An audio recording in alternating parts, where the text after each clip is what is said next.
You're listening to NestTalk, the best and most elite Baltimore Ravens podcast on the internet. Now, here's your host, Christopher Linfante.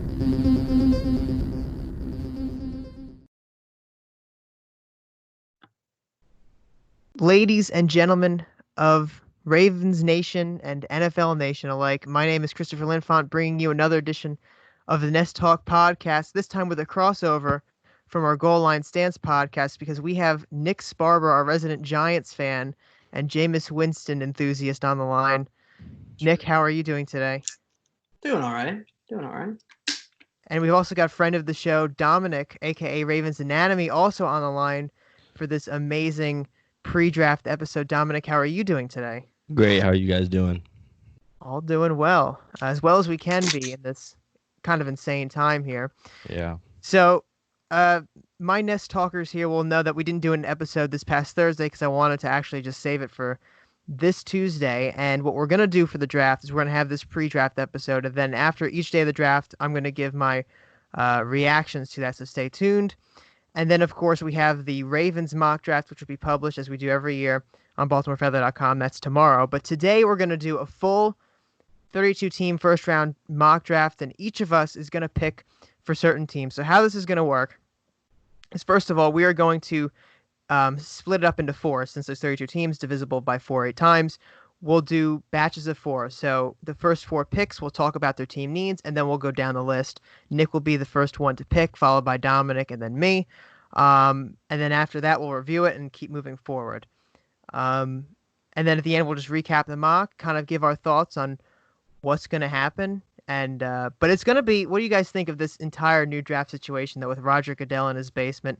How many teams are going to have technical problems? So that's the real question. I saw a report that they tried doing a mock draft already, and there was already problems with it. And I don't know how it's really going to work. Yeah, I saw one report. I saw one report that I don't remember what team. It may have been like the Bengals or something, where the coach's kids were on the Wi-Fi, like playing Fortnite or something, using up all the bandwidth, and he couldn't make the pick. So it's going to be a very interesting draft. But I'm just annoyed that no one's going to be able to boo Roger Goodell, to be honest with you. That's my number one issue there. I saw on NFL Network, they said, tweet in all your boos for Roger Goodell when he goes in. That's great. But before we go forward, though, guys, we are partners with FOCO, one of the best NFL licensed merchandise companies, and they have an epic new Lamar Jackson bobblehead I know you're all going to like. So link in the description of the YouTube video, or just go to the Twitter account at @BeMoreFeather to find that. You guys want to plug your socials, Dominic? Yeah, so at RavensAnatomy on Twitter, and I have a YouTube video if you guys want to check it out. It's all cool, but if not, yeah, but it's RavensAnatomy as well there too. And Nick, where can they find you? All right. That's right. Okay, so we'll move on now to our first mock draft position or batch here. So up first are the Cincinnati Bengals, followed by the Washington Redskins, then the Detroit Lions, and the New York Giants. I think we can all say that the Cincinnati Bengals are at least expected to pick quarterback. Do we, all of us, kind of agree on that at this point? Is it going to be Burrow, or could it still be Chase Young for these Bengals? I think it's going to be Burrow. Yeah, for sure, Burrow. Yeah. But as far as needs for the Bengals, so I think really across the board, I don't know what position they're strong at. Maybe running back with Joe Mixon, but other than that, I can't really name a really strong position. So basically, they just got to fill up their team as much as they can. There's not many good positions for a 2-4 team. What were they, 2-14? 2-14, yeah. Yeah, not good. What do you guys think about Washington, though? Is there any position that Washington desperately needs in this draft? I know they're not really strong in a whole lot of places, though. I think they're in a position just to play on the board. What's that, Nick? I think they should just pick the best player on the board. I agree. Yeah. Personally, I think they have a pretty decent wide receiver core after last year's draft. They got Harmon, and then they got Terry McLaurin. So those are pretty two studs. As long as they can come to their own, and then the running back with guys like their offense is pretty starstruck. But I think on defense, they just lost Josh Norman, even if he wasn't the biggest asset. And Mike Rivera is a huge defensive coach, even if he is a head coach. He played on defense with the '85 Bears, so I think he might attack that. So Chase Young, obviously, with the best player on the board, like Nick said. Yeah, I think that it's going to have to be best player on the board. Even if the Cincinnati Bengals somehow went with Chase Young, they wouldn't even pick Burrow at that point. I think they still believe in Haskins, even though I've heard some chatter that they would try to draft the quarterback this year to replace Haskins, like the Cardinals did last year. I think that's a bunch of baloney, though. I like your defensive point, though, Dominic. I think Rivera's probably going to look for some defense, though. Yeah. Detroit, though, honestly, I think they could go for some defense here. What about you, Nick? I think that Detroit trading away Darius Slay, they need to fill that corner position again, and drafting Okudah is just a no-brainer unless they get an outstanding trade value to trade out of that pick. Yeah, and especially with Patricia being that defensive mind there, I think he's going to look for somebody on defense, whether it's Okudah or it could be a defensive tackle. I've seen some people mocking D-tackles him as well. Dominic, any thoughts on Detroit? Yeah, so as Nick said, the corner position with Slay out. And I think with Matt Patricia's defensive mind as well, I think they're going to have to go defense, whether it's Isaiah Simmons, who's also one of the top defensive players, or Jeff Okudah. So it's either a no-brainer unless they trade out. Yeah. And then for the final team of this batch, before we do our mock picks here, Nick, this is your New York Giants team. We're going to let you start off with what their needs are here. We need a lot. Just simple as that. That's a bit of an understatement, yeah. Yeah. A lot of people are saying go offensive line, protect Saquon Barkley and Daniel Jones, but I think we got to go on the defensive side of the ball because we're giving up 38 points a game. And we were the worst defense in the league by a long shot last year. We were just terrible. We're just giving up points to everybody. We gave up 35 points to the Cardinals, who weren't that great, and we just need playmakers on defense. We need to get off after the quarterback. We had the least amount of sacks. We just need to disrupt the passer. I think you have a good point there, especially, with the Giants typically are seen as like an offensive line needy team. It feels like every year. And it hasn't really worked out. Every time they try to address the offensive line, it's not really working out for them. So maybe addressing the defense this time, someone like Isaiah Simmons, maybe if Jeff Okudah is still on the board, bringing some sort of swagger to this defense. To be like, when we look back at when the Giants won their 2 Super Bowls in 2007 and 2011, what do you remember? You remember their defense being so out and getting after pass rusher with O.C. Umenyiora, Justin Tuck, and Michael Strahan. You need to try and revitalize that defensive front at least. Yeah. Dominic, you got any thoughts on the Giants before we go ahead and do our mock? I think that Nick took it away, so I'm going to just give it to him. Yeah. All right. So, Nick, you have the first pick here with Cincinnati. Are you going Joe Burrow like we think you are? Yeah, Joe Burrow. All right. He's from Cincinnati. I think it's just perfect fit. I think it's a good fit. In all honesty, if I was the Bengals coach, not coach, GM, I'd probably pick Chase Young. I still have some belief in Andy Dalton, but Joe Burrow being such a big talent, I think, he kind of steals the show there. All right, Dominic, what about Washington? So, if the Washington doesn't trade out, they just have to go with Chase Young. He's the best player on the board. Yeah. Although they do have quite a bit of a pass rush with Ryan Kerrigan and Jared Allen, I think, and Ryan Anderson. Like they have quite a bit of talent there. So I think just getting Chase Young and maybe even trading away one of those young or different pass rushers later on in the draft, wherever it may be. I think it's just the best pick would be Chase Young.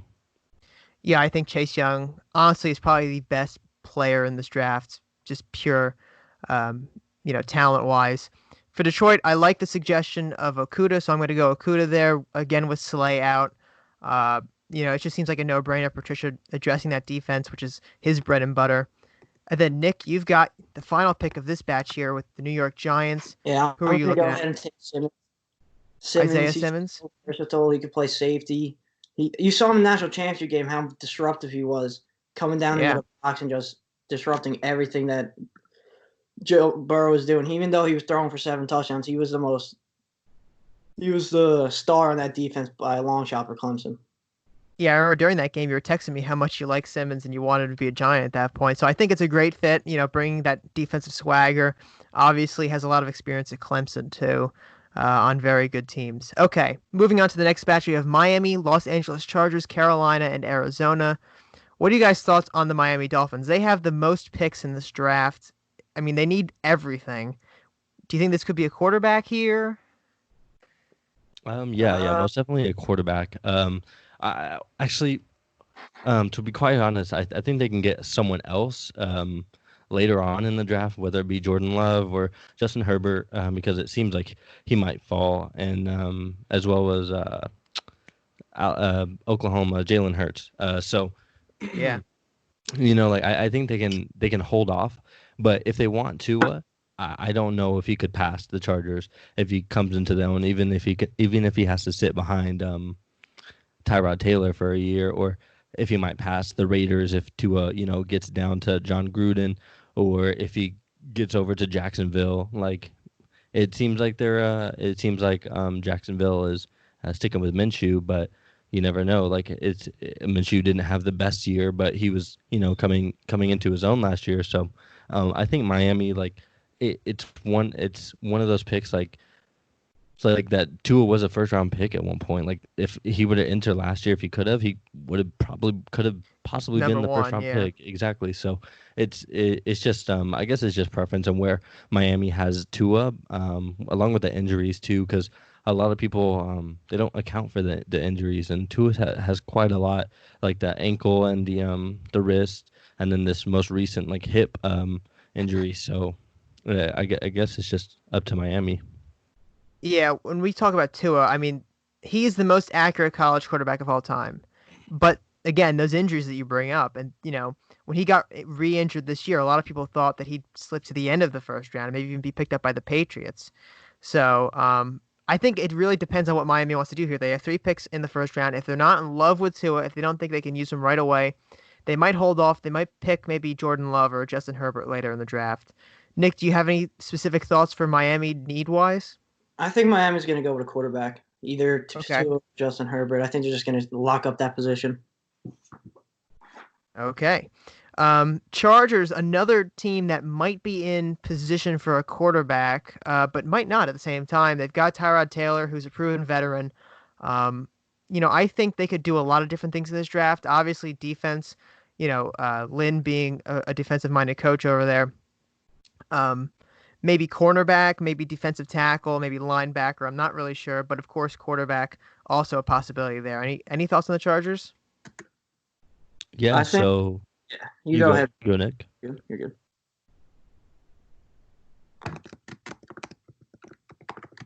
Go ahead, Dom. All right. So I would say the tackle position is one that I think they could shore up right now because they have capital to move back up into the second round later on, possibly to get that fifth year option on a quarterback if Jalen Love falls or if they love Jalen Hurts that much. I think they can trade back in, and I think tackle would be the ideal position because it looks like from how we are like kind of looking at this draft board, it looks like that the Chargers are going to have like the first pick at tackle. So I think quarterback or I think a tackle would be like the ideal, like whether it be Wirfs or Jedrick Wills or Mekhi Becton, even the 6'7" freak. I think that it could be any one of those, and they have their first pick at it. So I think tackle's the spot here. Nick, you had some thoughts on the Chargers? No, I think with Philip Rivers leaving and everything, I think they're finally trying to turn the page. I think if they're not going to trade up to get Tua or Justin Herbert, I think they're going to take the best quarterback there too. So he's going to go back-to-back quarterback.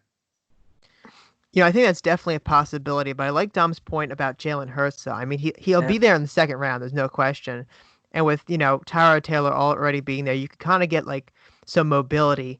I think, Dominic, we had a podcast a few months back or so. You made a comment about the Chargers maybe trying to become the Ravens of the West with that offense. And if they went for Jalen Hurts, I think it could happen. But again, it's not guaranteed. And if you're not looking for that, maybe it's Justin Herbert. Or if Tua is available here, then you got to take Tua, I think. So it all depends on what Miami does, in my opinion. Yeah. Yeah, so do I. Okay, so then we have the Carolina Panthers, who are already locked down at quarterback with Teddy Bridgewater on a pretty big contract. Honestly, I could see them picking a wide receiver early here, maybe somebody like Henry Ruggs, to give Bridgewater some new weapons in Carolina. They just re-signed Christian McCaffrey too, so they don't need a running back, and he also checks out as a receiving option too. Any thoughts on the Carolina Panthers? I think the Panthers might go with one of these tackles, keep Bridgewater upright. Definitely see it. Yeah, it's smart. I think it could go defense. Although the new head coach stepping in and Joe Brady on offensive coordinator. Although I think he's already has like a plan where DJ Moore and the other I forget his Curtis Samuel.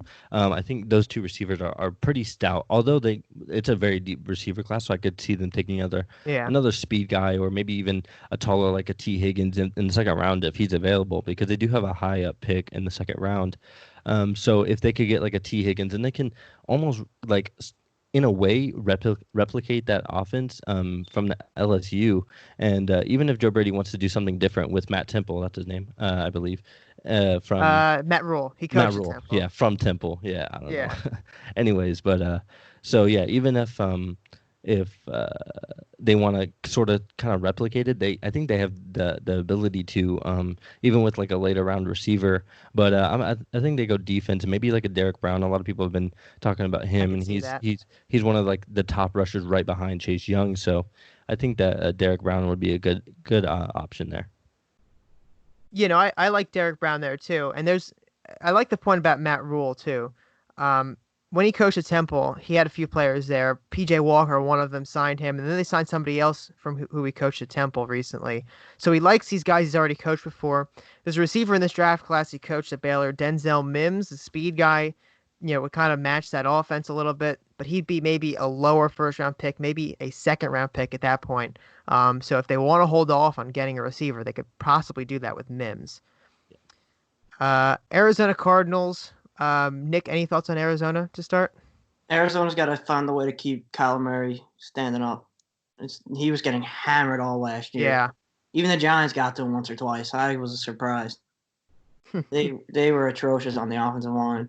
They're going to pick one of the tackles, no doubt about it. Yeah, I think when you got your new franchise quarterback there, who had, in all honesty, a pretty good season. I mean, not amazing, but a pretty good season for a rookie quarterback. A lot of promise. You're going to need to protect him early. You don't want to have him banged up really early in his career. So I could definitely see offensive tackle, offensive guard, probably offensive tackle, since there's really no guards that high in this draft class. Dominic, any different thoughts on Arizona?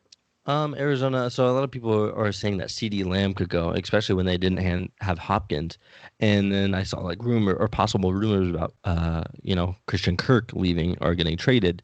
And in my eyes, I didn't really see it like as a fit. Like I think Lamb and Hopkins have a really like a similar size, frame, and catch radius. So I think they're gonna pass on the receiver trait. And what Nick said, like the tackles was a really good a point, but again, the defense wins championships, and they've been building a stout defense over there in Arizona.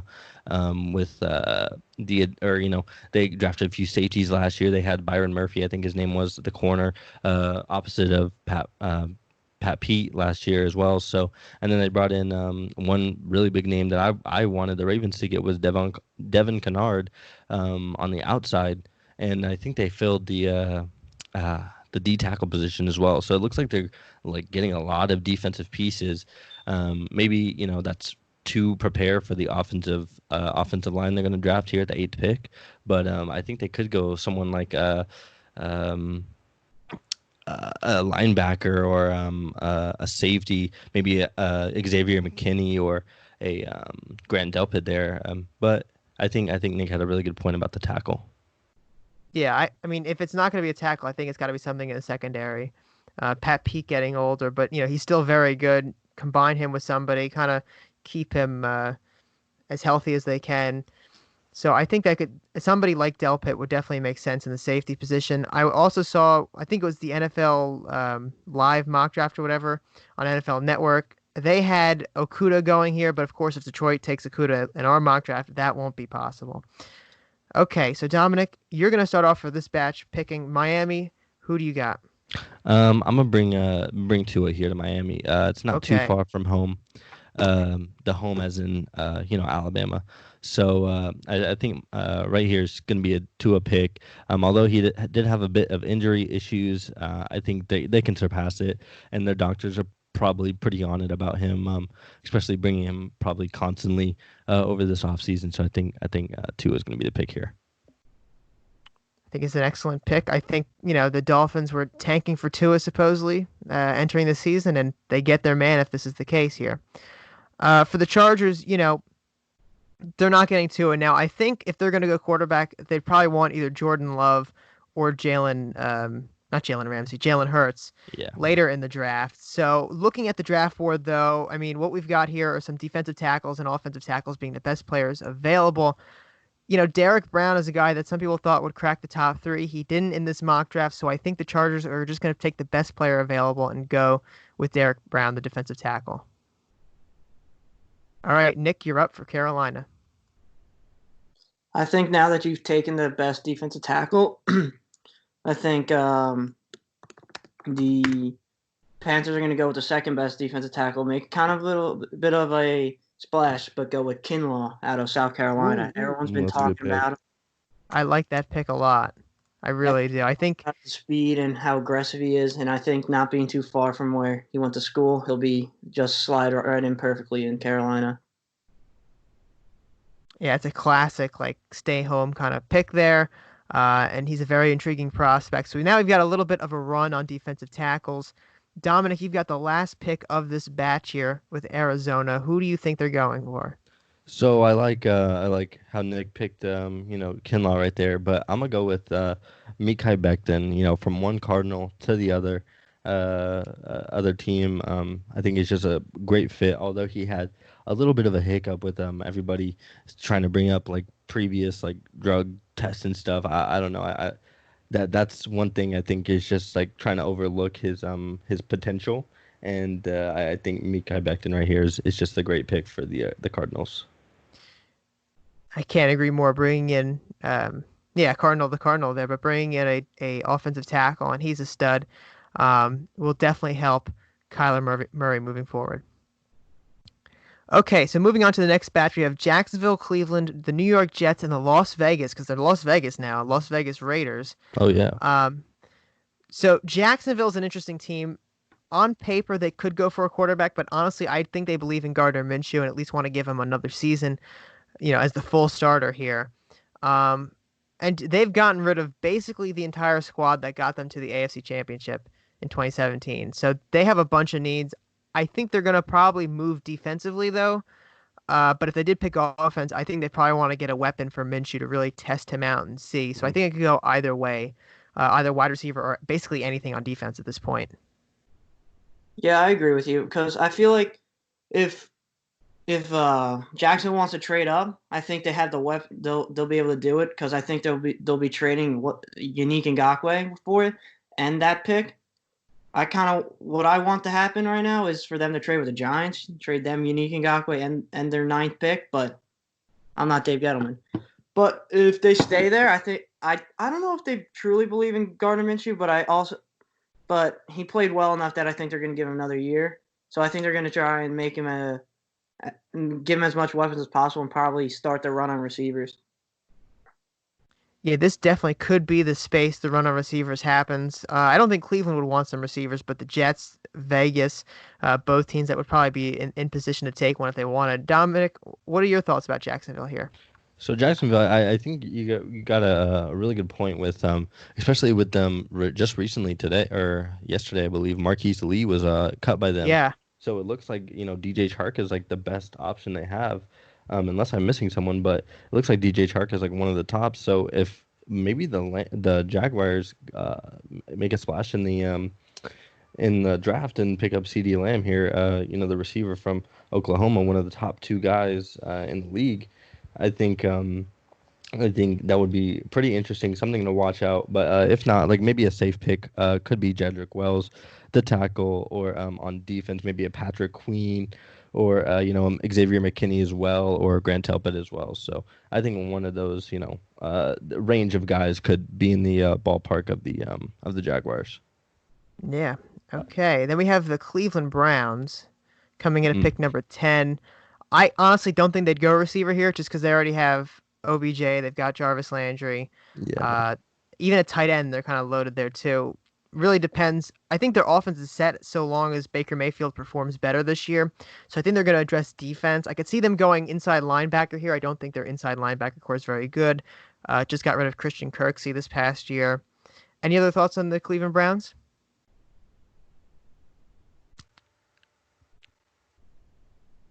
Dominic, you got anything? Yeah, I gotta say that the Browns I would say I like the inside linebacker comment, but I did see they picked up Mac Wilson and they were really big on him from Alabama last year. 5th round. I wanted him on the Ravens really bad because that would have addressed our issue for sure. But I love Mac Wilson, man. That should have been a pick for us. Yeah, I know, but something that was brought up was that they could possibly trade with the Redskins for Trent Williams, and get that tackle that they need. So that could be something to look out for. But if they're not going tackle, then I would say maybe someone on that defensive line as well, because if you remember a few years back, they had the very stout nose tackle that went to the Patriots. His mind is losing me right now, but they could pick someone like a Ross Blaylock from TCU to fill that hole that they could be missing. So I think that tackle or inside linebacker or even D tackle would be something to look out for on the Browns radar.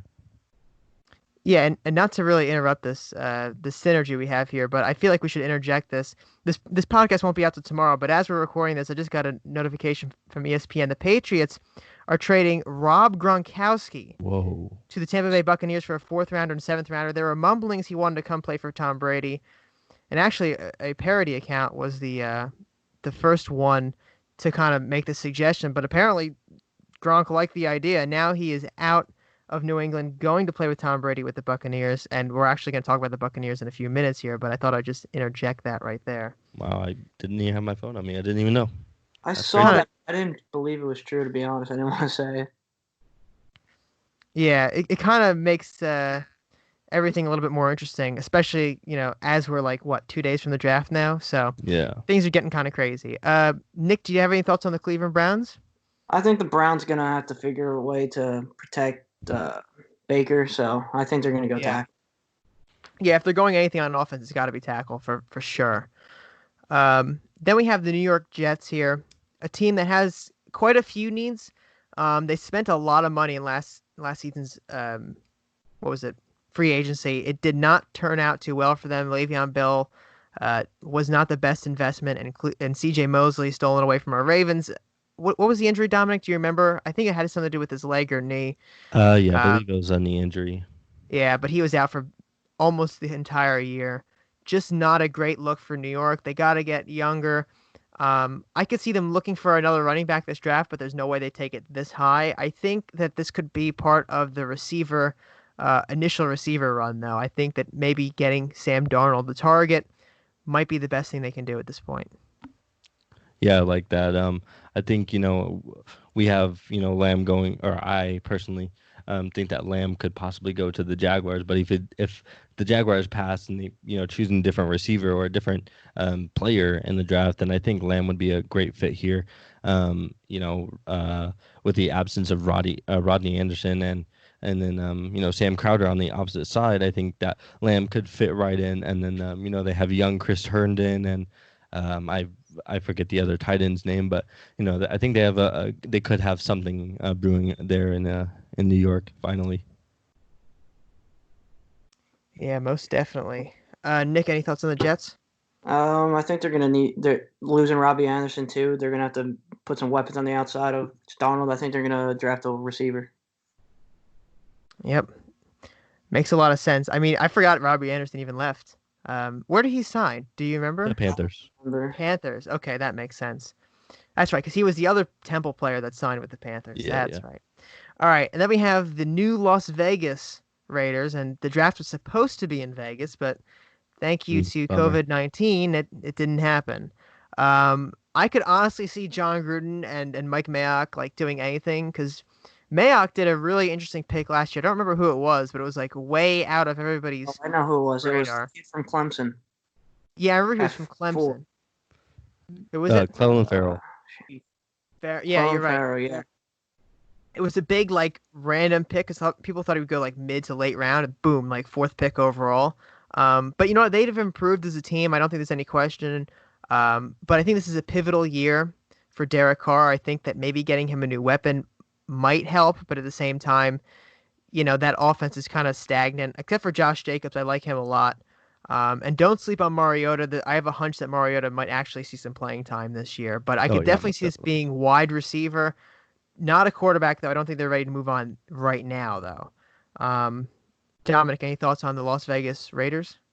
Yeah. So, the quarterback thing is really something to look at because you know how the Jacksonville has Minshew, but there's no guarantee they're gonna stick with Minshew. You know what I'm saying? So, and even Nick Foles, like when they drafted Minshew, I doubt they thought Minshew was gonna get any playing time because you know Nick Foles is a Super Bowl champion. So, um, I think even with Derek Carr having his struggles and even bringing Mariota in, I don't know if like it's completely rolled off. Probably in the first round for sure, but like maybe in the later rounds, maybe look for the Raiders to draft someone like a Jalen Hurts even or a Jordan Love just to compete with the Chiefs in the division.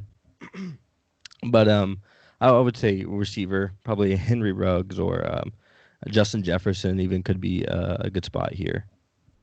You know, I love the Henry Ruggs idea, especially since the Raiders used to be so like huge on speed. Just adding that next dimension there would be amazing. Nick, any thoughts on Las Vegas? Not real. I just think they just got to add weapons, and I think they might go defense too. To be honest, their defense was kind of lackluster last year. Yeah, I know John Gruden would definitely want to beef up the defense. It's not really his specialty, but you know, having a big defense he knows wins championships. So that would be something to look on too.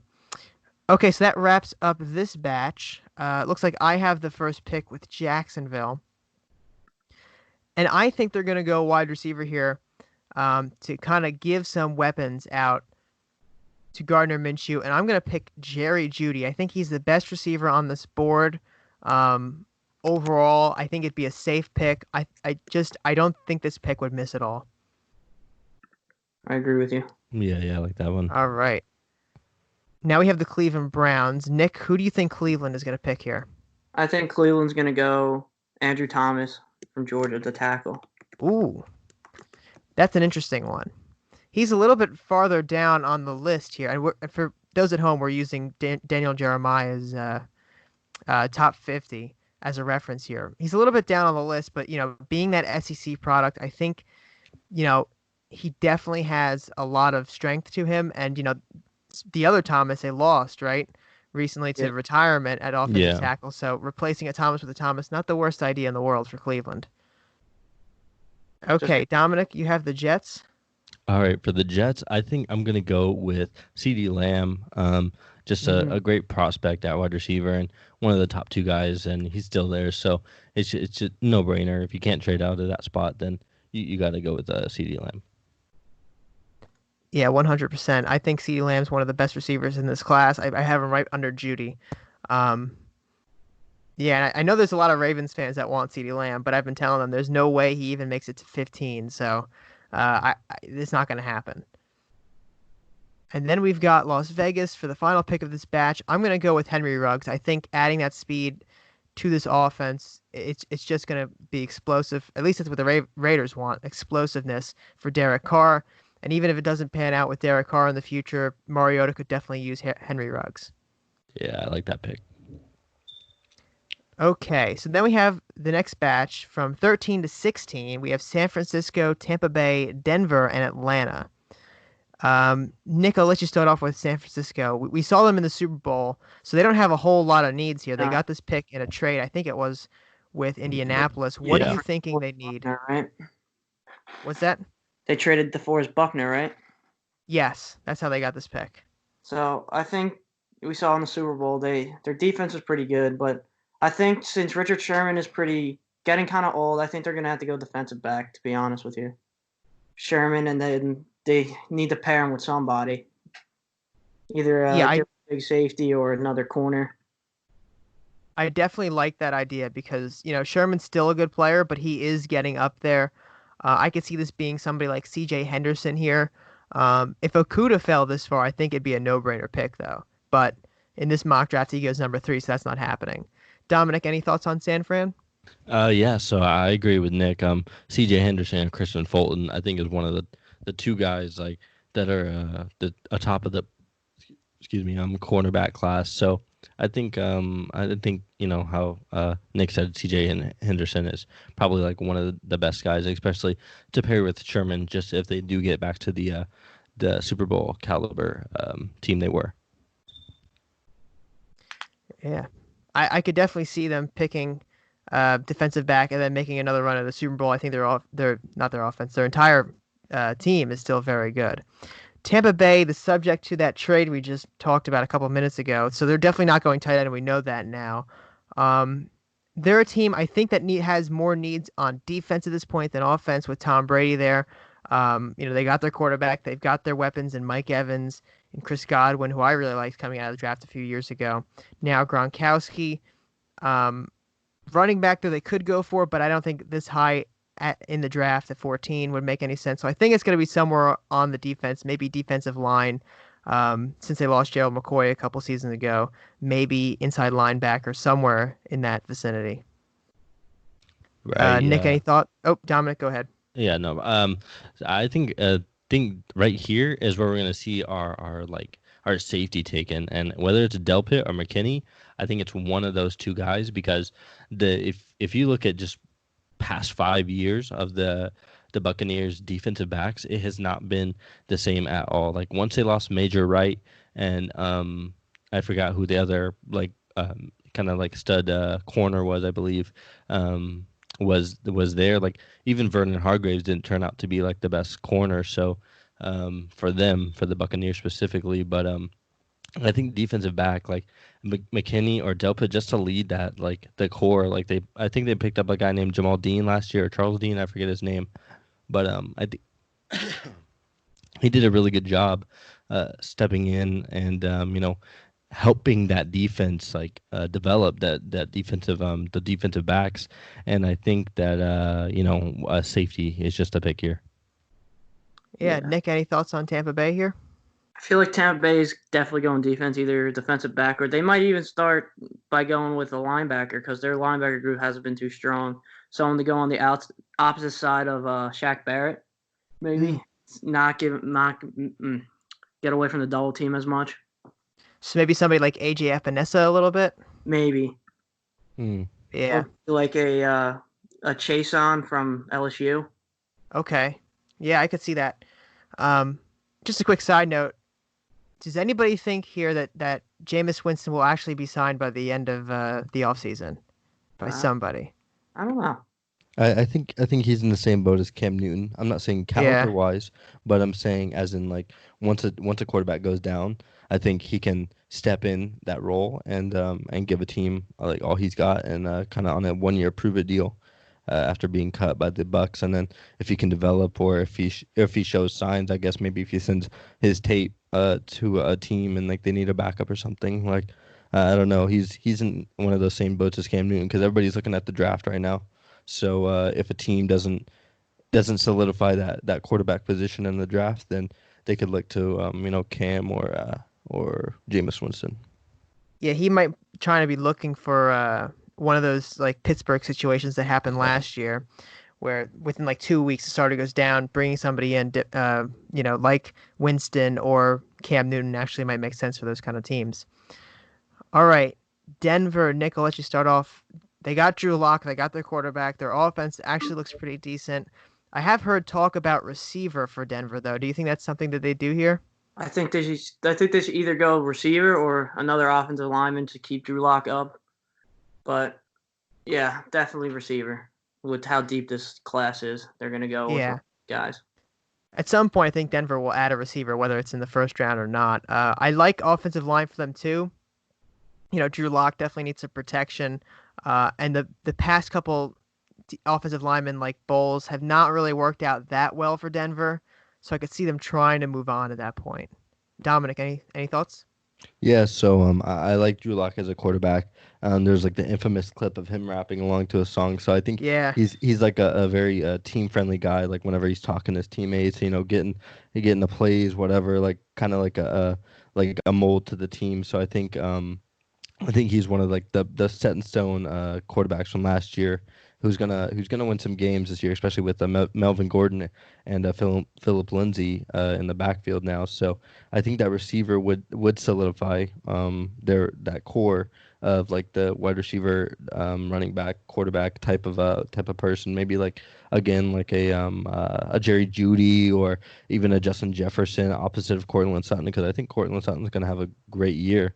He had a really good year last year, even with switching quarterbacks from Joe Flacco and Drew Lock. I think two of like not the most similar quarterback builds, but two different quarterbacks. It's kind of tough, as a receiver catching balls from two different guys when you're trying to win games. So I think a receiver would be a good spot here. Yeah, definitely. I think it's got to be receiver. It's got to be offensive line, somewhere between those two positions. And then we've got the Atlanta Falcons, who are coming off a very disappointing year. Their offense looks really good on paper, but didn't score enough points. I don't think they're bringing Devonta Freeman back. I think he left, if I remember correctly. He did, yeah. So running back could be it, but I don't think anybody's really picking running back early in the first round or even the mid-first round. They at got this Todd point. Gurley now, though. That's right. They did get Todd Gurley. I forgot about that. So definitely not running back now, although he is very injury-prone. Todd Gurley. I'm not really sure what Atlanta's going to do. I know Tom Dimitroff, being a Belichick disciple, is not really going to let anybody know what's going on until they actually make the pick. Nick, do you have any thoughts on Atlanta? I feel like Atlanta's pretty good on the opposite side of the ball. I think they're going to go defense. Well, since they added, what's his name, Gurley, and they always have decent receivers. I think they'll go defense. Yeah, they've got Calvin Ridley there. They've got Julio Jones. They don't really need a receiver right now, so that wouldn't make a whole lot of sense. Dominic, any specific things for Atlanta here? I would say Atlanta needs a cornerback with the departure of Desmond Trufant. Yeah. They need to fill in that hole. So maybe like, again, like Christian Fulton or Jalen Johnson from Utah or A.J. Terrell from Clemson, again, C.J. Henderson if he's still there. Someone along the lines of that. But I'm not sure if they run a 4-3 or a 3-4, but if they run two linebackers, then someone else with Deion Jones over there. I guess it's just, it's hard to tell with the Falcons. They don't really let people in. Yeah. Definitely, Belichick-esque down there, trying to mold to that Patriots kind of feel. All right, so that's it for the batch here. Nick, you're going to start us off with the San Francisco pick. Who do you think they're going to take? We were just talking about it. I think they're going to try and make another run at the Super Bowl, and I think they're going to draft Henderson from Florida, the corner. Gotcha. Okay. Yeah, I like that pick. I think it definitely helps out with Richard Sherman. Let me see if I can get him here. Yep, C.J. Henderson from Florida. Overall, I love the idea of a cornerback. I think all these cornerbacks are pretty good though, so it really wouldn't matter who. Although I think Henderson probably is the best on the board at this point. Dominic, you have Tampa. They just traded for Gronkowski. So what else are they going to add this Thursday? So I think Tampa's going to make more of a safe pick here. They got Tom Brady. They have Ronald Jones in the backfield, even though they're probably going to make a run at a running back later on. Maybe a Zach Moss. That could be a name to look for. But they have great receivers, but they want to protect Tom. So I think they're going to go with Jedrick Wills out of Alabama here, the offensive tackle. Yeah, taking an Alabama offensive lineman, there's never a problem with that. So definitely helping Tom Brady out a lot there. For Denver, I think, it's going to be a wide receiver, I think, at this point. The best on the board wide receiver, in my opinion, is going to be Justin Jefferson out of LSU. I think he fits that mold over there. Will work well with Courtland Sutton, and they still have Noah Fant as a receiving target. They just brought in Melvin Gordon, too, so they're stacking up this offense to help out Drew Lock. And then, Nick, the final pick of the batch for Atlanta. Who do you have them taking? I think they're going to go defense, and I think they're going to go inside linebacker with Patrick Queen. Ooh. They just need to just build up that defense again. Just get after the quarterback and stop the run, hopefully. Patrick Queen definitely has a huge upside to him. I know a lot of Ravens fans are looking to see Patrick Queen in the purple and black, but instead, Nick thinks he's going to the red and black. Okay. So moving on now, we have our next batch here. Dallas, Miami, Las Vegas again, and Jacksonville again. Actually, 3 of these teams in this batch have already made a pick. Dallas, the only one that has not made a pick at this point. I feel like Jerry Jones could do anything in this draft. If you remember a few years ago, he almost picked Johnny Manziel when he had Tony Romo. So, I mean, who knows like what Jerry Jones is going to do? It's hard to think, but I don't think they'll take a quarterback. I don't think they'll do anything crazy like that. I could definitely see it being offensive line, kind of, just moving more pieces in there or something with Travis Frederick retiring just not too long ago. They might have to fill that spot. Yeah, I mean, Cesar Ruiz still on the board. He could definitely fill in at the center position there. We still have Tristan Wirfs, right, still on the board too at offensive tackle. So I could definitely see, I mean, they've always made their team based on that offensive line. It's always been build the offensive line first and then everything else second. So if they even have a need, with Travis Frederick, the center, retiring, I could definitely see him picking up Ruiz. Although this might be a little high for Ruiz, though. What do you guys think? Would that be kind of a reach? I think it's more like it'll be team need. But to be honest, I think Dallas will probably just take the best player on the board at this point. Yeah, I agree with Nick. But it's sometimes people look for if I can't trade it out of the 17th pick, like maybe down, or if someone is not really interested, then I got to take who I want and who I think won't be there when I pick next. So if Cesar Ruiz is the top center or top player on my board, then I got to take it. So especially with the departure of Travis Frederick, kind of in the same boat as the Ravens, how the Ravens just lost the Marshall Yanda. So if he's there, then I got to take him, especially if I won't be able to take someone of his caliber later on. Yeah. Defensively, though, I could definitely see them going maybe inside linebacker. They have a lot of needs on defense. They could really fill anything there. Defensive tackle, especially too. Robert Quinn left, and Byron Jones as well. So yeah, so they have a lot of different issues to address on that defensive side too. And then we have the Miami Dolphins with their second pick in this draft, second of 3. We already have them addressing quarterback here. So now they're kind of just padding up the rest of their roster. They've got needs everywhere. So we've already talked about their needs in depth. But what do you think they do, Nick, with the 18th pick? Anything specific? In our mock draft, if this were to pan out, I think Tristan Wirfs just fell into their lap. And that's yeah. Definitely. Yeah, I have to agree. I mean, you get Tua, and then you get his protection right there. I mean, it's a win-win automatically. Dominic, anything else, or do you agree that it has to be Wirfs if he's right there for him? Yeah, Nick stole the words I was going to say. Tristan Wirfs, just a perfect pick right there. So Miami's doing good so far in the draft. Yeah, then we have Vegas again, and in this mock draft, I picked Henry Ruggs for them, so they're not going to address receiver again. I pretty much think they're done with offense in the first round, at least at this point. So I'd imagine they go somewhere on defense. I could see it being D-tackle. Any other thoughts for Vegas here? I agree with you. I think they're going to go defense. They have to. Yeah. Defensive tackle. Maybe corners. They only have Connolly. Maybe McKinney, Delpit as well here. Yeah. Someone just on the defense. And I don't really see any like super needs that Vegas has. All right, and then we've got Jacksonville with their second pick. In this mock draft, I gave them Jerry Jeudy, my top receiver. So, they're not going to address another receiver here. I could see it being offensive line if they want, but I could also see it another defensive, like this whole four right here, I could see having like 2 offense and then 2 defense, like just like that, 2 offensive line, 2 defensive line. So I mean, there's a lot of good defensive linemen in this draft though, so I don't know exactly what Jacksonville would do here.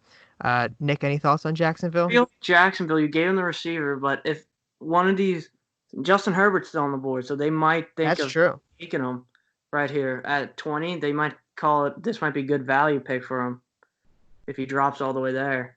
They might put a little fire on their Gardner Minshew, make sure he's doing well, or they just go right to Herbert. They definitely would spark a quarterback competition. You know, I actually forgot he was not even on this board at this point. But the more he falls, the more some team is going to have to pick him eventually, right? Like someone is just going to say this value is just too good. I can't pass him up. Even if they have a quarterback they believe in for now, if they're on the edge, I mean, even Vegas could be the team that does it. If they're on the edge a little bit with their current quarterback, Herbert would make a lot of sense. Dominic, any specific things for Jacksonville here? So Jacksonville is in the market to move Yannick Ngakoue, and it looks like he's not going back to the team.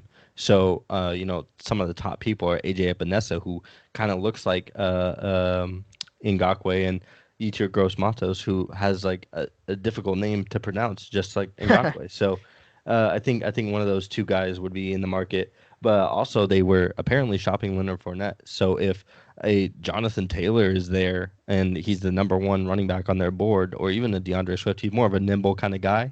But if Jonathan Taylor, the leading rusher in the NCAA, then it's I don't know. It's a really difficult pick, and it's I guess they're lucky to have two picks. You know, they have a lot of range for a lot of play positions they need to fill this draft. I like your point about running back here. I did also hear that they were shopping around Fournette. I've heard, I think it was Ian Rappaport on NFL Network was talking about what could possibly happen with some of these running backs. And he said a name he's been hearing actually creeping into the first round is J.K. Dobbins. So I could definitely see Jacksonville going for J.K. Dobbins, a very good running back from Ohio State. He had more yards than Ezekiel Elliott did in these past couple seasons, versus his seasons playing there. Same thing with like Eddie George and some other of these amazing Ohio State running backs. So I would watch out for Dobbins here too, if they do actually move on from Leonard Fournette. Okay, so that clears this batch. Dominic, you have the Dallas pick. Who are you going with? All right, so with the top people we got Kenneth Murray, Ross Blaylock, DeAndre Swift, Tristan Wirfs on the board. Unfortunately, I gotta have to spoil it, and gonna have to grab Tristan Wirfs. Maybe kick him in the guard. Maybe even kick him into the center spot. I think he's just a very versatile offensive lineman that can play anywhere. So I gotta go Tristan Wirfs here for the Cowboys. So it definitely does spoil it for Miami, because we were talking about this is like the optimal pick for them. Yeah. If this happens to Miami, I think their first inclination would be trade down, kind of get away from this position. But in this scenario, we're not trading at all. The best player on the board, at least according to Daniel Jeremiah, would be DeAndre Swift, but I just can't see them pulling the trigger on Swift this early. I don't think they're going to go for Kenneth Murray either. I'm going to have them go for Ross Blacklock at this point. Otherwise, I mean, they'd have to trade down unless they really liked somebody else here. But it makes sense, I think, adding a defensive tackle at this position. You're addressing offense with Tua, and now you're addressing defense, hopefully with a stud there that can sit down on that line for a couple of years. Definitely. Nick, you have Vegas here. What do you think John Gruden and Mike Mayock are going to do? I think they're going to go defensive back, and I think they're going to take Xavier McKinney out of Alabama. Yeah, that's a good pick. I think he's the first safety off the board now in this mock, right? So we've still got Grant Delpit available too. But I mean, you look at all these Alabama secondary players coming out, and I can't name 5 that have failed in the NFL, or have been busts or anything like that. I mean, most recently we've seen Minkah Fitzpatrick, who's doing wonders for the Steelers right now. We've seen Eddie Jackson. We've seen our boy as a cornerback, Marlon Humphrey. Yeah. So, there's nothing wrong. There's just never anything wrong with picking one of these Alabama defenders here. Okay. And then, Dominic, you have the Jacksonville pick. Okay, Who are so they Jacksonville. It's kind of the wild card here. Yeah, it's a very, very ranging pick, but I think I'm gonna go with AJ Epinesa. I think they gotta have to fill that Yannick role as soon as possible Yeah. because it looks like he's just trying to get away from Jacksonville and will do anything to spoil their dreams. So I think AJ Epinesa out of Iowa, the edge, is going to be the pick here. Yeah, and he won't stop tweeting about it either. He wants out of Jacksonville, and we all know it at this point. Okay, so here's some more interesting picks here. These next four in this batch have not picked yet. We have Philadelphia, Minnesota, New England, and New Orleans. A lot of different things can happen here. I know New England might want a quarterback, but starting with Philadelphia, they're a team that's been to a Super Bowl recently. They won that Super Bowl. You know, they're kind of on the edge here, but they're declining a little bit. Every year it feels like they're just getting a little worse. Dominic, any specific things you want to see Philadelphia do with this pick? I want them to grab a receiver. They've had plenty of issues with receiver in the past. I think just a receiver, especially like a guy like Denzel Mims, who can block, who has a great catch radius, and who's been with Matt Rule, now a NFL head coach for almost his entire collegiate career. So I think Denzel Mims is just like perfect for Philadelphia at this spot. That would replace the Aguilar position there, who's had a couple okay moments. I mean, he had one season that was really good, but he's dropped everything ever since. So bringing in Mims to kind of be that speed guy and replace Aguilar would make a lot of sense. Another player, though, that could be it, Brandon Ayuk. I hope I'm pronouncing that name right, from ASU. And then T. Higgins, you can't underestimate his speed as well, but he's a little bit of a bigger guy. Nick, do you think it's going to be wide receiver here too, or are you looking at something else? I thought it would have been the perfect pick, but I for Justin Jefferson, but he was stolen by I don't know who. Denver. But I feel like Philly might trade up. I've been hearing that a lot lately to get a CeeDee Lamb or one of those Judys. I've heard that too. Yeah, I mean, they definitely want a receiver. So if they trade up to get CeeDee Lamb, I don't think it would be a massive failure at all. I think it'd be a massive win, actually. So as long as they don't overpay, which happens a lot in these kind of scenarios, though. Moving on from Philadelphia, though, which we're all in consensus is probably going to be a wide receiver, is Minnesota, who, you know, they went to the playoffs. They beat New Orleans, so they're well on their own there. I think their offense looks pretty good, although they did lose Stephon Diggs, but they still have Adam Thielen there. You know, they're kind of a team that can pad certain areas at this point. They don't have, to me at least, a super glaring need, unless you guys see one instead. Minnesota? I think they're going to try and refill what they lost with Xavier Rhodes. That's true. Did they trade him away? Did he leave in free agency? I don't remember. He got cut and then went to the Colts, I believe. That's what it was. Okay. So, yeah, they could definitely go with a corner here to replace Rhodes. Dominic, you think the same thing, or? Yeah. So I could see them taking like a Jeff Gladney, really physical, like man-on-man corner. Trayvon Diggs, more of a zone type of guy with the Alabama scheme, and Kristen Fulton's still on the board. He's one of the top cornerbacks, I believe, still. So I think one of those guys for corner. But again, they lost Stephon Diggs, and all they have is Adam Thielen. I can't even think of another receiver other than Irv Smith or Kyle Rudolph, and those are both tight ends. So I think maybe like a gadget guy like Laviska Shenault, who was early in the draft, was praised because he was just such a bully. And he, I think he could be one of those guys that is downfield and is very rough, like trying to catch the ball. So I think Laviska Shenault or Denzel Mims, if he's still there again. Brandon Ayuk, more of a downfield kind of guy. So I think one of those guys would kind of mold in the Vikings offense. Yeah, 100%. I mean, I think it's probably either going to be wide receiver now that we're talking about wide receiver or corner there for Minnesota. And they have another pick at 25. We'll get to them again. We're not done with them. Then we have New England. I mean, if Justin Herbert's still on the board, this might be Bill Belichick's dream at this point. But then again, maybe he wants somebody else in this draft, or maybe he really likes the quarterback they have right now, Jarrett Stidham. Dominic, do you have any specific things that New England should look for here? Ooh, New England, they kind of need a lot. With they only have N'Keal Harry and Mohamed Sanu, and I don't remember if Malcolm Mitchell. He's one of the guys. I think he's still on the team, and I believe Philip Dorsett left. I believe for it. Yes, Dorsett left. I know that. I don't know what happened to Malcolm Mitchell. He had a pretty good year. What was it, 2016, 2017? They just fell off the map. Yeah, so So I'm not sure. Maybe they could be in a market for a receiver, but we still have Justin Herbert on the board, and I think that he could be a very viable option for New England here, if they want to get that fifth-year option on a quarterback, and they think Herbert's a guy. Nick, what do you think about New England? To be honest, I never really gauge what New England's gonna do. Nothing. He never Smart decision. says anything about what he's gonna do. So I really don't really know what New England's gonna do.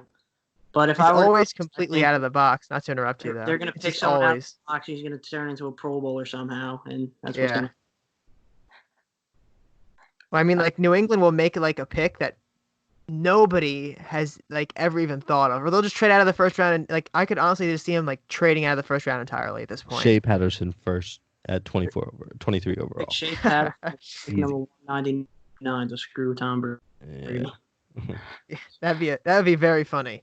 You know, but if in this scenario, since they're not going to trade out, you know, if Herbert's available, it makes sense. But you're right, Dominic. A wide receiver could be a big need. I mean, they do have a lot of issues. You know, they did not look like the Patriots that we were used to seeing when they, you know, got dismantled by the Titans. So, moving on to New Orleans, though, that got not dismantled, but didn't fare too well against Minnesota in that playoff game. This has got to be Drew Brees' last year, okay? But I have a question to pose. If Herbert's on the board for New Orleans, do they take him just to be Drew Brees' successor? I think Herbert showed a lot of potential, especially with being a Heisman like runner-up. I think last year, a year before that, I don't remember exactly, but I think one thing that the Saints have always missed is the deep ball. Even with Drew Brees like kind of receding, I don't think he's always had the best deep ball. Although he's a great quarterback, don't get me wrong. I'm just saying, like, Yeah. they were like great down the middle of the field, or 20, 30 yards down. But if they can get like a Jordan Love in this spot, then I think that's great, because Jordan Love is just kind of making crazy throws. Even with this like limited competition over in Utah State, I think he could still step in there and learn a lot from Drew Brees, especially how Drew Brees is probably going to stay with the Saints even when he retires. He's still going to have a lot of inside information and give some help to the Saints. Yeah. And I think if they want Jordan Love, they could probably find him in the second round.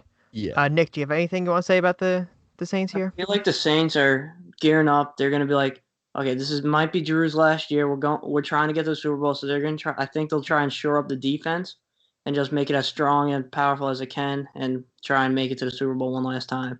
I don't think they try and address the quarterback position. Yeah, and what I've heard is, you know, the Saints have a strong possibility of picking somebody like Mims here, kind of to allow Brees to have that go-to weapon. I mean, he's already got a go-to weapon in Michael Thomas, but you can kind of spread the ball even more. Too? What's that? Didn't they sign Emmanuel Sanders? They did They sign did. Emmanuel Sanders too. And if you add Mims or somebody like that, I mean, you could really open this offense completely for Brees, and really get into some shootouts here. Yeah, Kamara. Yeah, with Alvin Kamara too in the backfield, it'd be an insane offense. But I like your point about the defense there. You know, that's kind of been their issue the past few years, right? In these playoff games, is that defense. And if they don't have somebody, you know, who's going to make the big play at the last second, they're not getting anywhere. So that could be a huge issue for them too. They want to address. Okay, so that's the end of this batch. For Philadelphia, I have the pick. And I'm going to go, since we're all pretty much in agreement, it's going to be a wide receiver here. I'm going to say it's T. Higgins. I think he's the best receiver on the board right now. He's big, he's strong, he has some speed to him. I think it's what Philadelphia wants. They'll definitely kind of phase out Aguilar at this point and push T. Higgins to the forefront of this offense for Carson Wentz. I agree. Okay. Nick, you have the Minnesota pick. I think Minnesota, they're definitely going to either address the wide receiver or the cornerback position. I think they're going to go with the cornerback position here because Christian Fulton's still on the board. They're going to take him. And I think they'll address wide receiver at their number 25 slot. Yeah, and, you know, there's still some really good wide receivers on the board. It's a very big, deep draft class for receivers. So getting Christian Fulton first for Minnesota would definitely make a lot of sense there. And then, Dominic, you have New England. You are playing Belichick here. What do you think he's going to do? All right, as Bill Belichick, I'm gonna select a question mark because I don't know what they're gonna do. No, I'm just kidding. But I'm gonna grab Justin Herbert. I think Okay. obviously they gotta have some sort of competition with Jared Stidham, and show him that it's not games over in New England. So I think Justin Herbert's gonna be the pick here. Well, we know New England is not shy at all the quarterback controversies here. With Tom Brady taking over for um, who was a former quarterback before Brady? His name escapes me all of a sudden. Bledsoe, I believe. Bledsoe, yeah, Drew Bledsoe. Um, so that I could definitely see happening. And then I have the New Orleans pick here. And as much as I want to say it's Mims or somebody, Nick is right. It has to be defense. Kind of saving this team here. And I'm gonna go with a little bit of a wild card pick here. I'm gonna go with Clavon Chasen, the edge rusher out of He's nice. LSU. He's nice. Yeah. Good So player. kind of adding. I mean, I feel like they already have a decent pass rush with what's that guy's name again? Cameron Jordan. Yeah, they've got him, but you want to give him some help. Chasen, LSU, staying in Louisiana, it makes a lot of sense there for New Orleans. He was all over the field on the national championship game. He was all. Yeah. He was So- good. Him and Marcus Davenport, and they have a Sheldon, or I forgot his defensive tackle, but he was from Louisville, and all three were just pretty good. So I think shoring up with Chase on is just a good pick. Yeah, kind of the best player available on their board probably at that point. All right, and things get interesting here for Dominic and I because in this batch we have Minnesota, Miami, Seattle, and then Baltimore. Starting with Minnesota, Nick, you made the point that they'd probably go wide receiver here. I would have to imagine they do. Definitely. They're definitely going to go wide receiver after taking the corner to fill Zay Rose's loss. So they're just going to try to fill what Stephon Diggs left. Which is going to be very difficult to do. I still can't believe they traded him. I can't believe that. They did get a haul. They got a bigger haul than the Texans got for DeAndre Hopkins, which is ridiculous when you think about it. Get into that. Bill O'Brien, and now they don't even have a first pick, so it's like, I don't get that. Okay, but then we have Miami again, who just keeps showing up in this draft. They've got so many picks. I mean, at this point, they've already addressed both sides of the ball, so I mean, they have holes everywhere, so it's probably just be best player available at this point. Dominic, do you have any specific ideas for what Miami might want to do here? I think despite everybody saying all the running backs are going to last to the second round, I think Miami has to go with the running back, and I think DeAndre Swift is just going to be the guy. He's an all-around stud, and with Kalen Ballage there, he's more of like the pounder, I guess, the downfield running back. So I think that Swift gives him an element to the offense, especially with Wirfs and Tua there as well. I think this is just a good starting three offensive picks to take. So you would pick Swift over Jonathan Taylor at this point, or you think that that's what Miami would do? I think so because it gives a more versatile. Because I think there's like A.J. Dillon is a good example that they can grab later on in the draft if we want to get a second running back. But I think their best option is just to have a assortment of running backs doing different things. So I think Swift is going to be that all down kind of back. If you look at McCaffrey, like how they have McCaffrey doing kind of everything. I think Swift is kind of be that weapon that is just going to be like the all-time kind of guy. Then A.J. Dillon they bring in on those fourth and goal or whatever the case may be, but just like a less stud, but more just all-star. What interested me, I saw something yesterday or 2 days ago. Jonathan Taylor versus DeAndre Swift. Jonathan Taylor got hit 100 and 200 times more than DeAndre Swift. And knowing that, I feel like maybe DeAndre Swift has more run on him. Yeah, I like that. And that's a very good point. Yeah, and and how Jonathan Taylor's is in that Wisconsin offense. He's had so many runs, and he's had so much yards put on him already. And if I were getting a car or something, I'd want something with less miles and more engine to it than a Jonathan Taylor, which is that classic that downhill running back. Exactly. Yeah, and I like the idea of a running back here because it gives Tua a little bit of like that kind of trio. I mean, it's not the trios of like the killer bees were or anything, but he's got a new running back. He's got Devontae Parker out there as a wide receiver who had actually a pretty good year when everybody else on Miami sucked. Devontae Parker did pretty well. So now you're kind of building that offense around Tua, weapons so he can use them, not just bringing that line together. Because you can have a great line and all, but if you don't have anybody to throw to, it's not going to do you any good. Exactly. It's like players to learn with, So like Swift and Tua are going to learn with each other, and they're going to grow as a team, as a collective.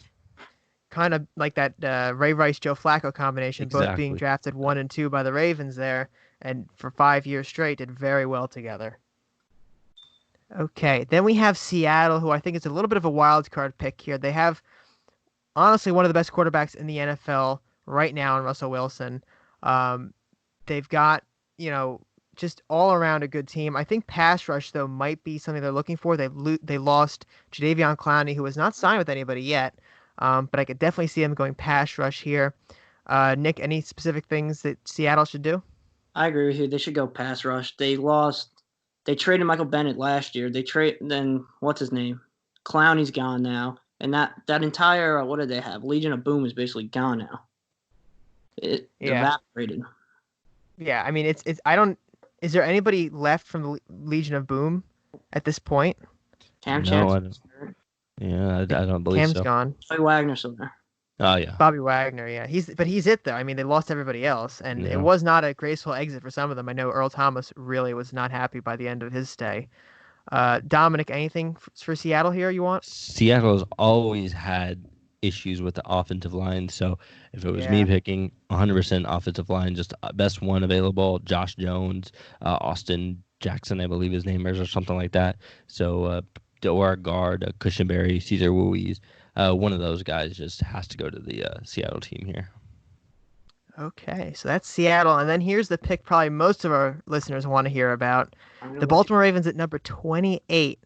So we've already got, a lot of people were saying, early on in this draft cycle, it's going to be a receiver. But at this point, I don't see it, especially the way this mock draft has fallen out.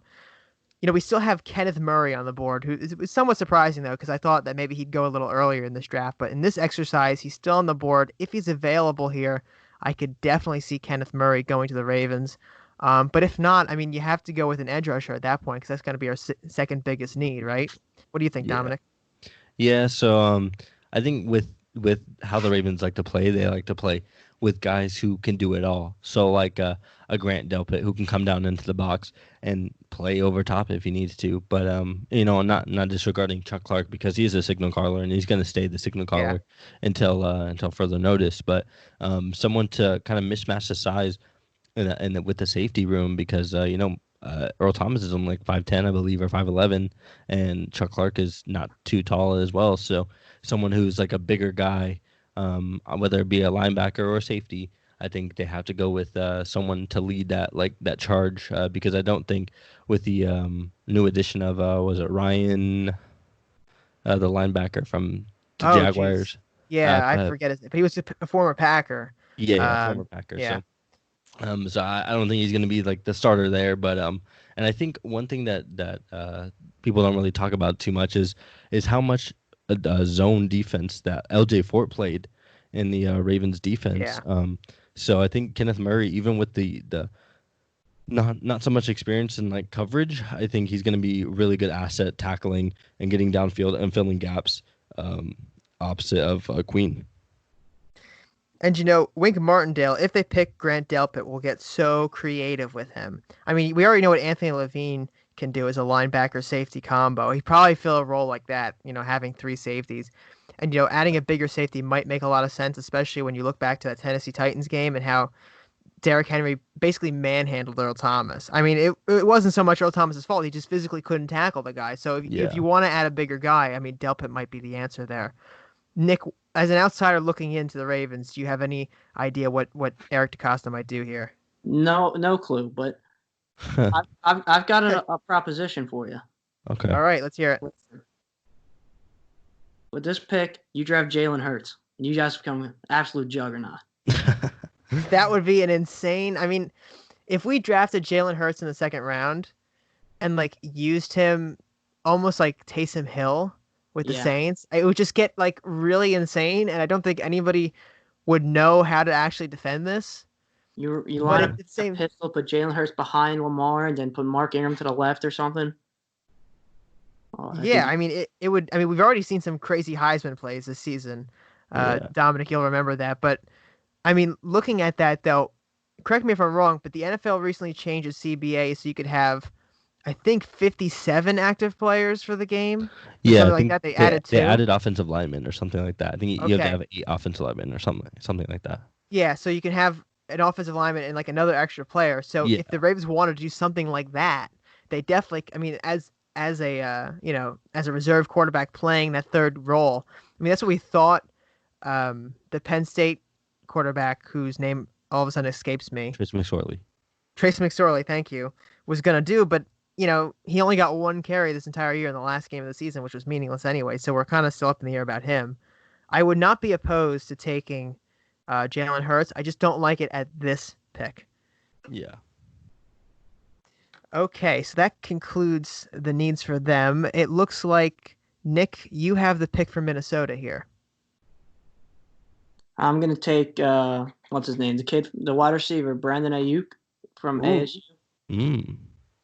Yeah, he's a very interesting player. I think he's a little bit more speedy than most.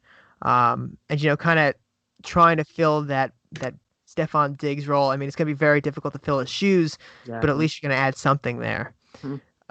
Dominic, you have Miami. All right. I think I'm gonna go DeAndre Swift here. Just a pretty Yeah. safe pick. Top running back in most people's boards, and does quite a bit for his team. So I think he'll slide right in, learn with Tua, learn with Wirfs on that left side. So yeah, I think he'll be a good addition to the Miami team.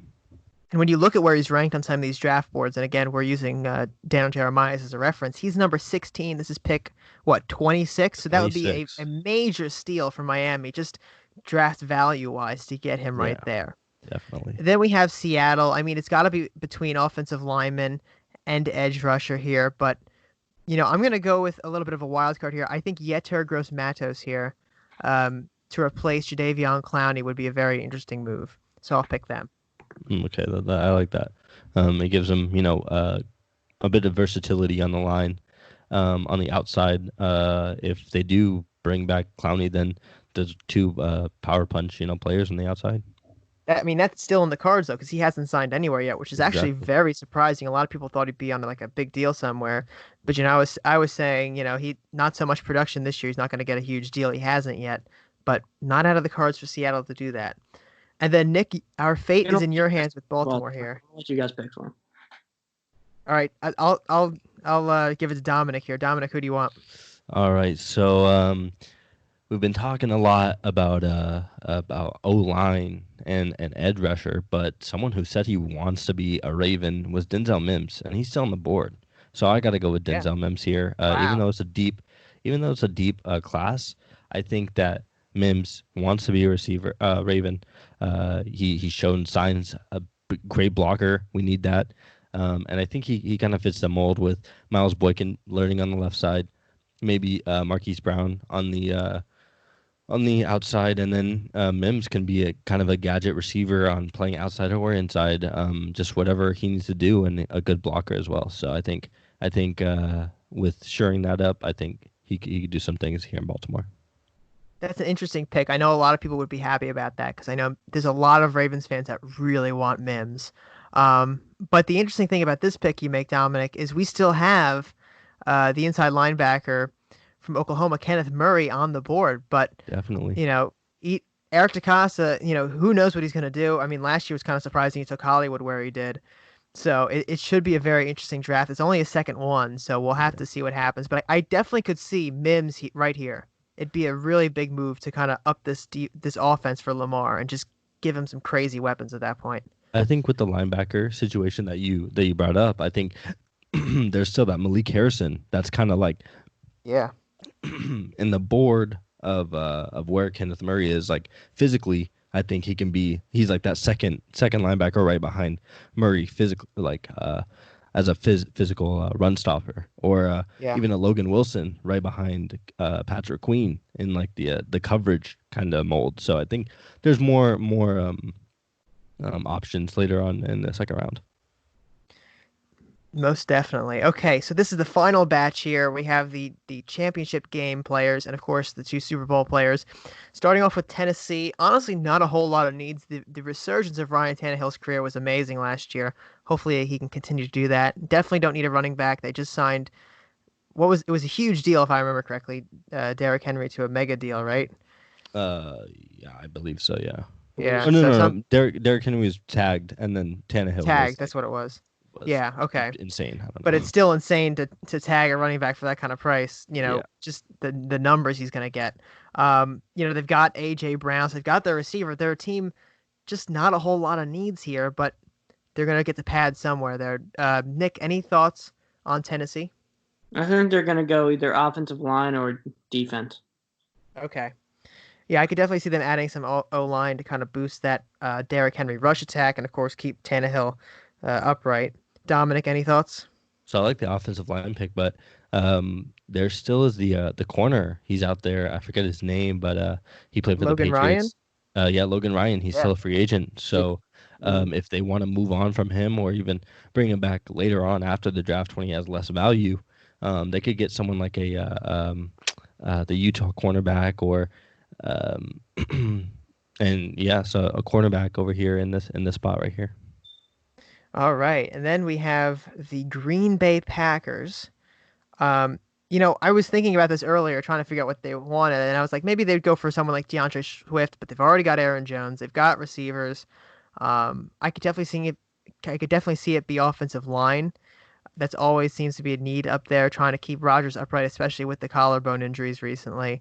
And then basically maybe the linebacker. I mean, if Kenneth Murray's this far down on the board, I mean, one of these teams is going to have to pick him eventually, and Green Bay could be that spot for him. Definitely. I look at their secondary, and I see a lot of like great corner. I see Josh Jackson, I believe his name is, and then on the opposite side, Lamar's old teammate who was actually in the news recently. I forgot his name, but Alexander, right? Jair Alexander. Jair Alexander. Did you see? Not to interrupt here, but did you see the Trump tweet about that? Yeah. I thought it was hilarious. And Lamar just recently talked about it too on a interview with the Ravens like Twitter. But I see Darnell Savage in the back, and I see empty spot because Demarius Randall was cut and was taken by the Raiders. So I look and I believe that Delpit's still on the board, and he could be someone like that.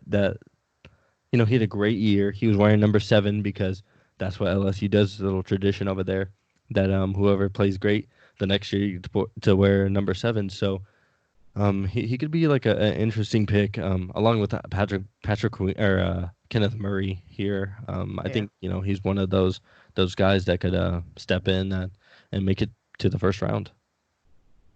Nick, you got anything on Green Bay here? I might throw in a little curveball here. They lost Jimmy Graham, if I'm not mistaken, right? Yeah. Wait, what if yes, they right? went with the guy from Notre Dame, Komet or whatever, to give Aaron Rodgers another weapon? Oh wow.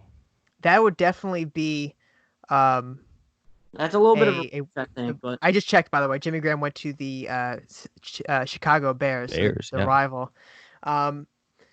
Yeah, I mean, it would be an interesting pick. I know a lot of people think he's a second rounder, but if you're Green Bay, you're like, well, you don't really care that much about value because you've already got a really good team. You're just trying to push it a little bit more. If that's the need you have and you want to guarantee you get him, doing it in the first round wouldn't be the worst idea. And I think it'd be a very kind of draft disrupting pick for the very end of the tail end here. So I think it's a very interesting scenario you give. And then we have San Francisco, the team that lost the Super Bowl. I think this is their second pick, right? They had an earlier pick. Yeah. And in that pick, we have them taking C.J. Henderson, the cornerback. So they've already addressed cornerback. With the second pick, Nick, do you have any ideas what San Francisco is going to want to do? I don't know. They lost Emmanuel Sanders, so maybe they go with one of the final wide receivers that are on the board, Yeah. but I also think that they could go defensive lineman because they lost to Forrest Buckner. Yeah, I mean, trading away DeForest Buckner, Pretty, yeah, it's a significant move, and there are a lot of defensive linemen still on this board.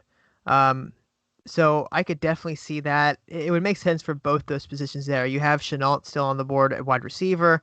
You could even go running back if you want to. I know they already have Coleman there, and I think somebody else too, but it wouldn't hurt to add a little bit of help there for them. And also, offensive line, I think, could be a position they're looking for. Dominic, what do you think? Despite them being in the Super Bowl, I think that they do have quite a bit of positions to fill because they cut a few. I believe it was a center and a guard, a veteran center and guard, just recently, and then they got D Ford, Jaquiski Tart, and another player on the and Marquise Goodwin on the trade block. So I don't know what they're doing. To be honest with you, but they got a few positions that they could go for, and I think that someone like Laviska Shenault, how you brought up, and then they got Cesar Ruiz still on the board, Lloyd Cushenberry, but then they if they're trying to get rid of Tart, they got safety that they need to address, so maybe like a Grand Delpit. I don't know. They got a lot, and they went with cornerback. So maybe you're a receiver or even a D tackle like Matabuki from Oklahoma, I believe, or Texas A&M, one of the two schools. But they have a lot of positions that they could go for here. Yeah, definitely. And then we have the Super Bowl winners, the Kansas City Chiefs. I honestly have no idea what the Chiefs are going to want to do here. I have none whatsoever. Does anybody else have any ideas? Didn't they lose Kendall Fuller, right, to the Redskins? Yeah, he did. So he did. So maybe like Jeff Gladney or something here would make sense. That would be great. That'd be a good pick. But personally, I think that with Damian Williams, I think J.K. Dobbins would do a great job here. And if it was me making that pick, I would get J.K. Dobbins easy. But I did hear reports that they were trying to move up in the draft for a certain player or a specific position. But so I would say J.K. Dobbins is a good pick here. Yeah, I could see that too. Okay, so with the final block here, we have Dominic going first for Tennessee. Dominic, who are you going to pick? Okay, so for Tennessee, I'm kind of going to go on a different direction. I'm just going to give him Jalen Johnson, cornerback here. I think with Logan Ryan, I think that's the best position available and the number one person that they could go with here. So I'm going to give him Jalen Johnson. Yeah, it'd be a very good move if they do intend to move on from Logan Ryan, who I think you're right, he is still on the market. So, for number 30 here with the Green Bay Packers, I think it's got to be Kenneth Murray. He's sliding this far down. He fits that system. And they don't really have a really big linebacker presence, not since Clay Matthews left. I know Clay Matthews was a pass rusher compared to an inside linebacker, but they kind of want someone big there to fill that role. I think it would be Kenneth Murray. I agree. Okay. Nick, you've got San Francisco. Who are they going to go for? Francisco is going to try and protect Jimmy G a little bit more, and I'm going to take the center out of Michigan, Cesar Ruiz. Cesar Ruiz, okay. Big boy. Yeah, he's a under-the-radar pick. Some people think he'd go in the second round, but I like him a lot. I think he could be a late first rounder, and it makes a lot of sense, especially, Dominic, you brought up the point that just cuts some interior offensive linemen, and I think you mentioned a center, actually, so it fits right in, plug and play right there for the San Francisco 49ers. And then, Dominic, the final pick of the first round, we've got Kansas City. Who do you think that's going to be? I think they're going to add some a bit more offensive weapons, and I do think that they have a bit of holes on the defense, but I think they can sacrifice one pick, especially for J.K. Dobbins, one of the better running backs in the class, and I think him and Damian Williams is gonna do even more wonders with Patrick Mahomes there leading the team. So J.K. Dobbins rounds out the first round, and just to review here, we have number 1, Cincinnati picking Joe Burrow. Washington with the next pick, Chase Young. Then Detroit with Jeff Okudah. Isaiah Simmons going to New York at 4. Miami picking up Tua at 5. Los Angeles Chargers getting Derek Brown at 6. Carolina at 7 with Kinlaw. Arizona getting Mekhi Benton at 8. Then Jerry Jeudy going to the Jacksonville Jaguars at 9. Then at Cleveland with 10, they go with another Thomas at offensive tackle. This time it's Andrew Thomas. Then the New York Jets help out Sam Darnold with CeeDee Lamb. The Las Vegas Raiders go for Henry Ruggs III, kind of channeling that speed they love. Then you got C.J. Henderson going to the San Francisco 49ers at 13. Tampa Bay picking up some protection for Brady with Jedrick Willis. Justin Jefferson being picked up by the Denver Broncos at 15. Midway through the draft at 16, we have Atlanta picking up Patrick Queen. Then Dallas addressing offensive line again with Tristan Wirfs. Ross Blacklock, the defensive tackle, going to Miami at 18. Vegas back on the board with Xavier McKinney at 19. A.J. Epinesa, the pass rusher from Iowa, going to Jacksonville at 20. Then we have T. Higgins going to Philadelphia at 21. Christian Fulton at 22 to Minnesota. Justin Herbert being picked off the board by New England at 23. Then Clavon Chasen to the New Orleans Saints. Minnesota picking up Brandon Ayuk at 25. Then at 26, we have the first running back off the board, DeAndre Swift, to Miami. Then we have Seattle at 27 with Yetur Gross-Matos. Our Baltimore Ravens picking up Denzel Mims at 28.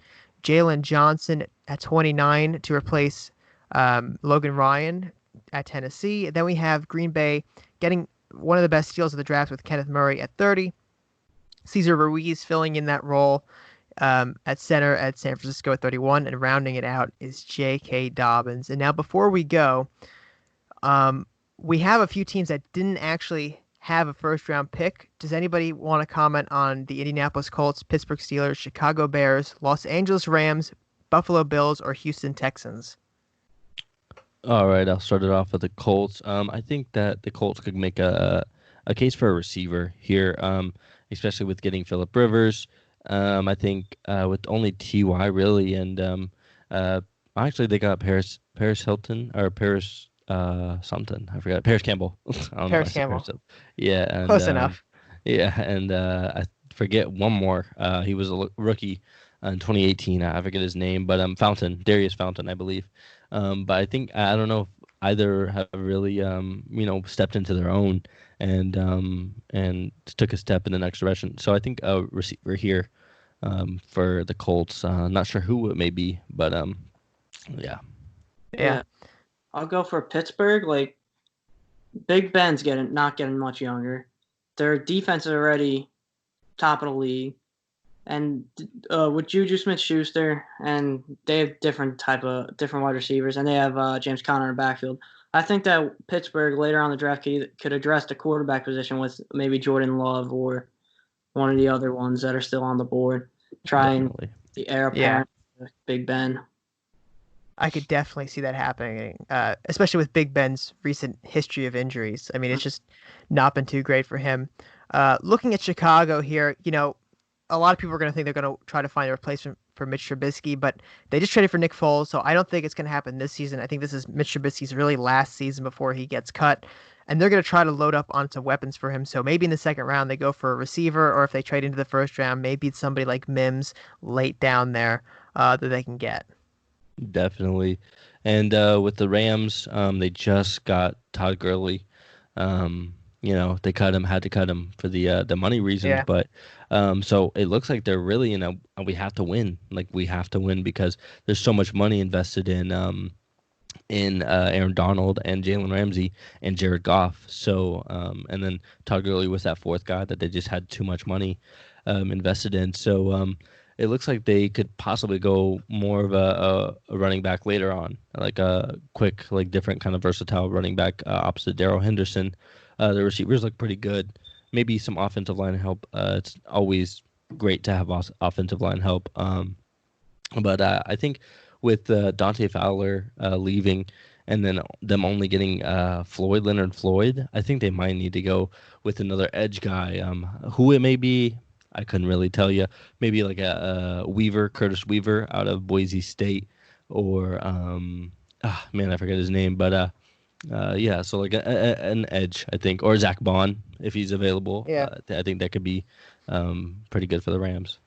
For Buffalo, I feel like their defense is already ready to compete, and they really need to fix up some of that offense. They had Stephon Diggs, so they don't need to wide receiver. So I think they either go offensive line in the second round, or they go maybe running back Jonathan Taylor, or one of the other ones that will be available.